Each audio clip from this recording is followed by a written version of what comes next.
Welcome. My name is Marie Vickles. I'm the Director of Education, and I would like to thank you for watching this conversation between PAM curator Jennifer Inacio and artist Coralina Rodriguez Meyer. Jennifer and Coralina came together to discuss the exhibition My Body, My Rules, and the responding public program Performance 4 Ways, which featured Coralina's interactive solidarity building session, Stich and Bitch, Crip. Let's watch.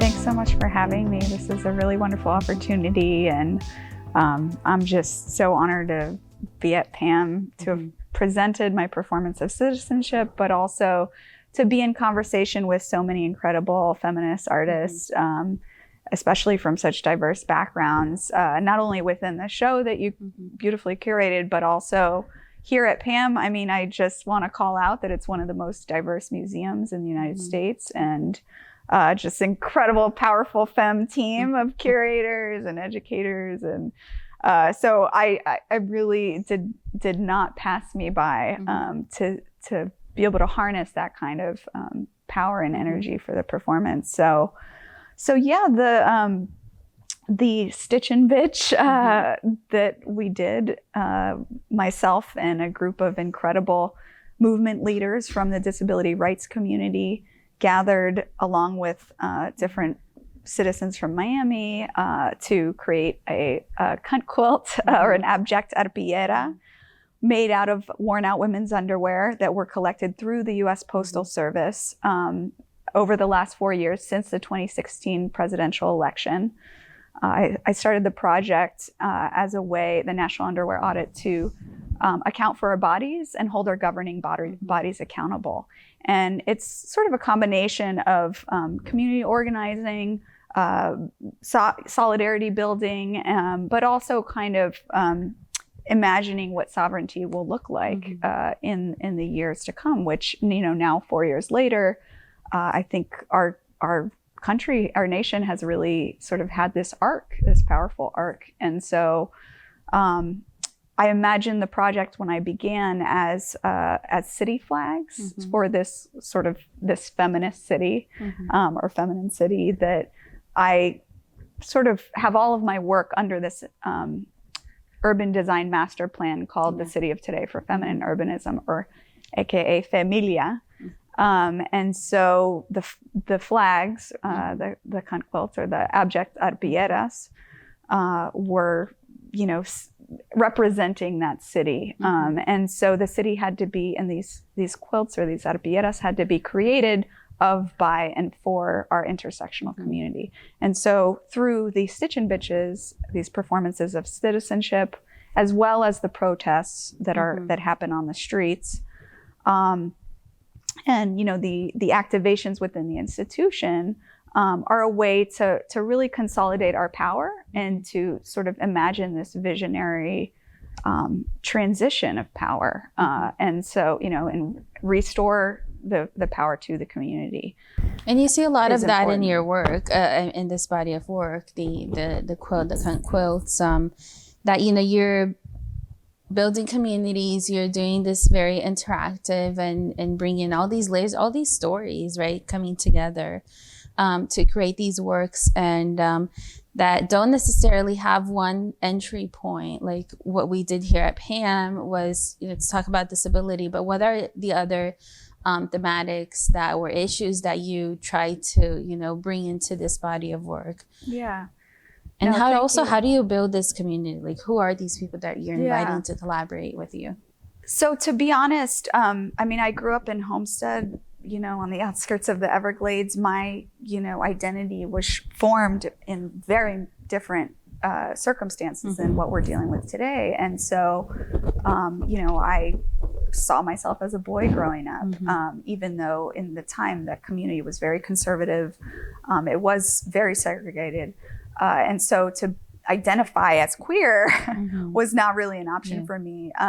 But I think as I sort of grew up and moved to New York and sort of built out a different community than the one that I was raised in, I came to understand the challenges of intersectionality as being not just, sort of looking a certain way or passing,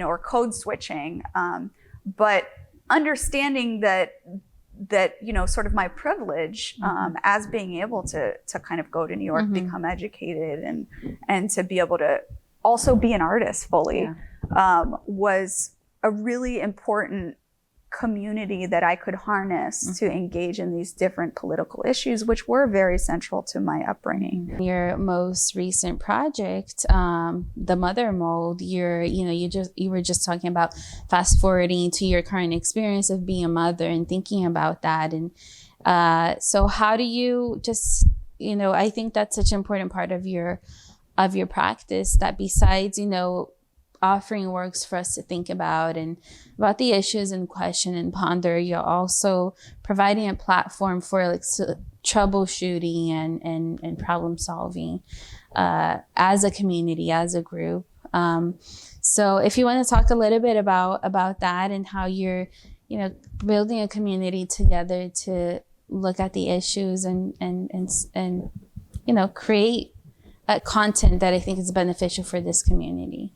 So Mother Mold is a collaborative documentary sculpture, photography, and social practice project, which I'm, reaching out into the birthing and procreative community, primarily working with pregnant Black, Brown, and Indigenous communities of color to be able to harness our agency and our power and tell our stories because we're in the middle of a birthing justice crisis in Miami, which I didn't know about until I was taking my birthing classes, the breathing and all of these things you learn about becoming a new parent at the hospital. And one of the nurses said to me, look, because you're a brown Latina, I highly recommend that you donate your cord blood, because there are these exorbitant rates of death amongst, babies and actually mothers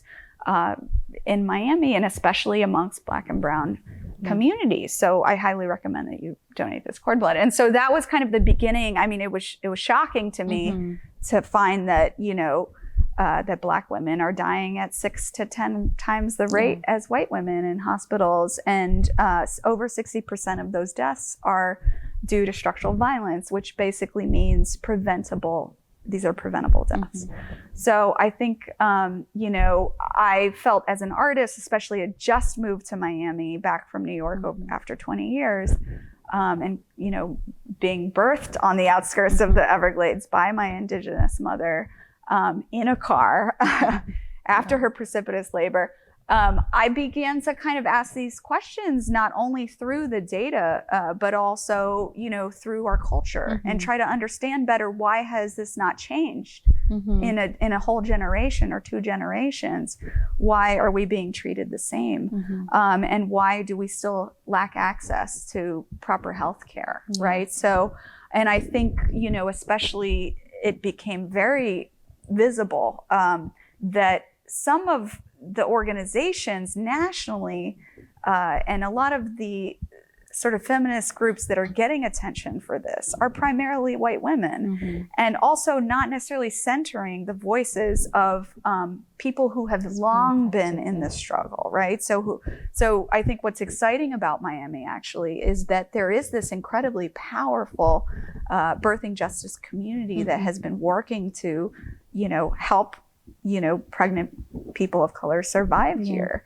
And so there's just this incredible doula network, Southern Birth Justice Network. There's all these really great organizations who have been fighting on the front lines. And, I guess to kind of contextualize it back within the kind of cultural and sort of art historical canon, we talk about the subaltern, we talk about the avant-garde, right? And if we can position, I think, this birthing community story as the kind of front lines, as the avant-garde, I think it we can restore agency and we can restore kind of narrative power to these communities and these families, frankly. So it's not just a kind of individual solo practice, which I think kind of resonates throughout my work, is this idea that I'm interested in returning agency to the public and to the communities that I grew up in, to be able to tell our story fully and be respected within the canon, the ways in which kind of, you know, traditional Eurocentric white communities have been. Thank you. That's amazing. Thank you so much. And thank you for being here. It's lovely always hearing about the amazing work you do. So thank you. Thank you. And thanks for giving me this powerful platform. I'm really grateful.